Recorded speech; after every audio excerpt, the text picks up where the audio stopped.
Welcome to my channel.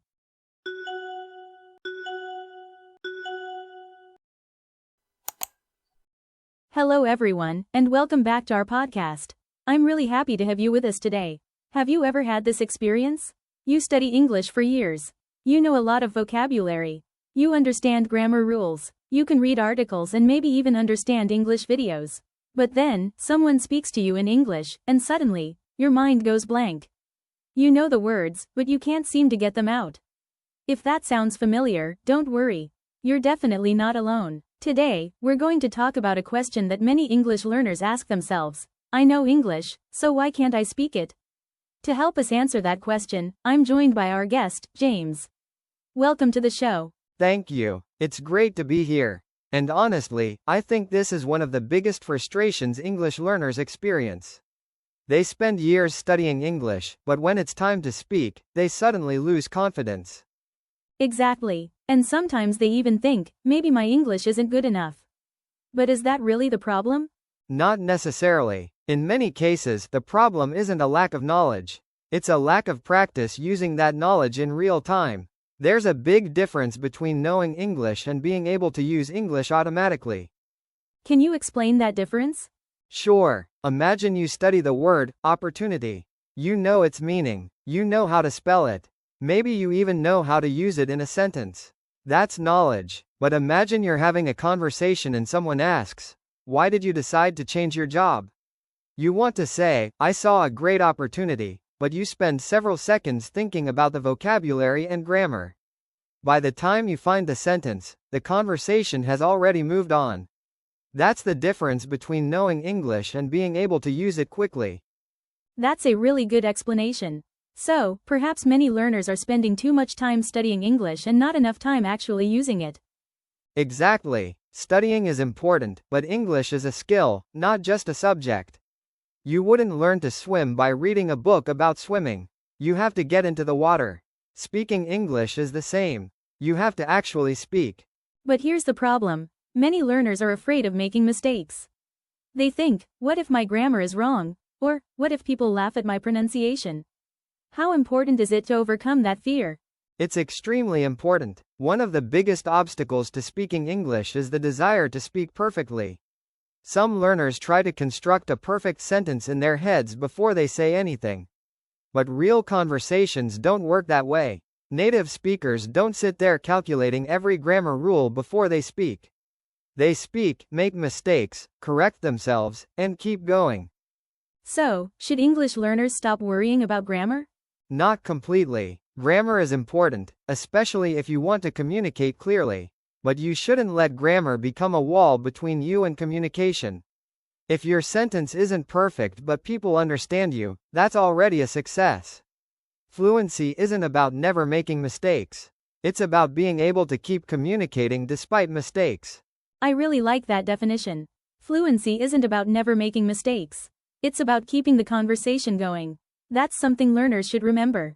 Another common problem is translating from their native language into English. Why does that make speaking difficult? Because translation takes time. Imagine someone asks you, "What did you do last weekend?" Instead of thinking directly in English, you think in your first language.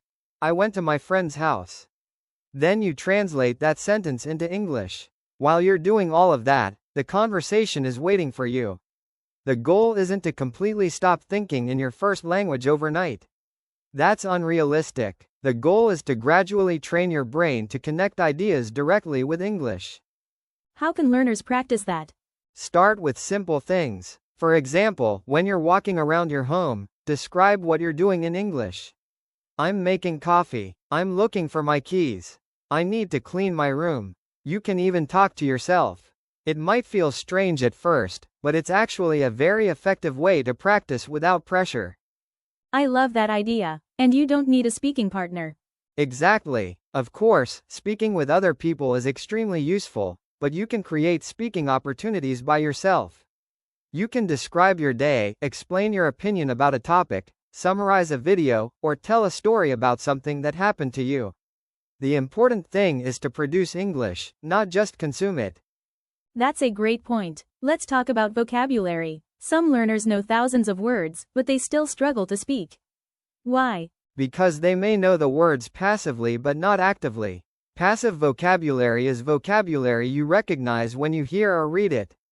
Active vocabulary is vocabulary you can actually use when speaking or writing. For example, you might understand the word exhausted when someone says it, but when you're tired, you always say, "I'm very tired." That's not wrong, but it shows that exhausted hasn't become part of your active vocabulary yet.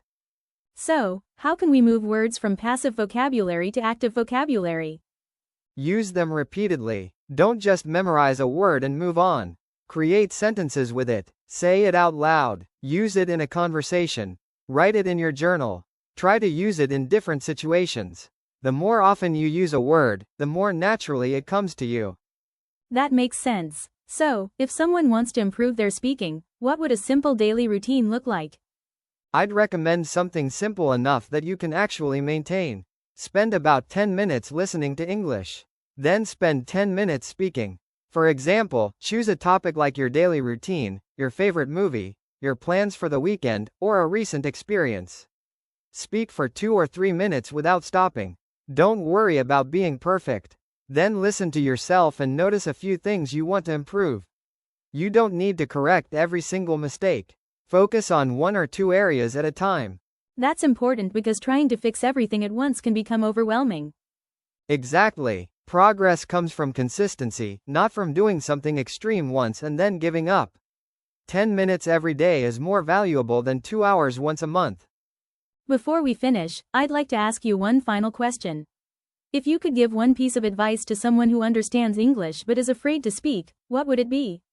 I'd say, stop waiting until you're ready. You become ready by using the language.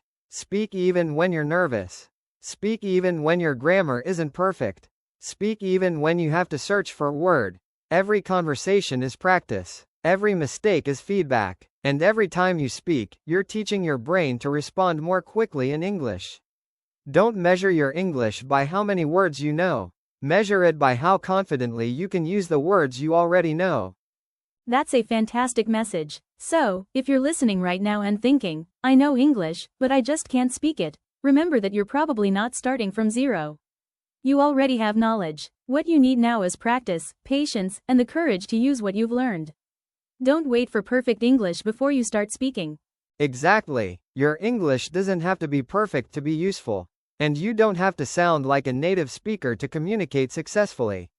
Your goal isn't to speak perfect English. Your goal is to communicate clearly, confidently, and naturally. I love that. And that's a perfect place to end today's episode. Thank you so much for joining us, James. Thank you for having me. And to everyone learning English out there, keep speaking. Don't be afraid of mistakes. Your mistakes are proof that you're practicing. And thank you to everyone listening. If you're learning English, remember, don't just study English, use it.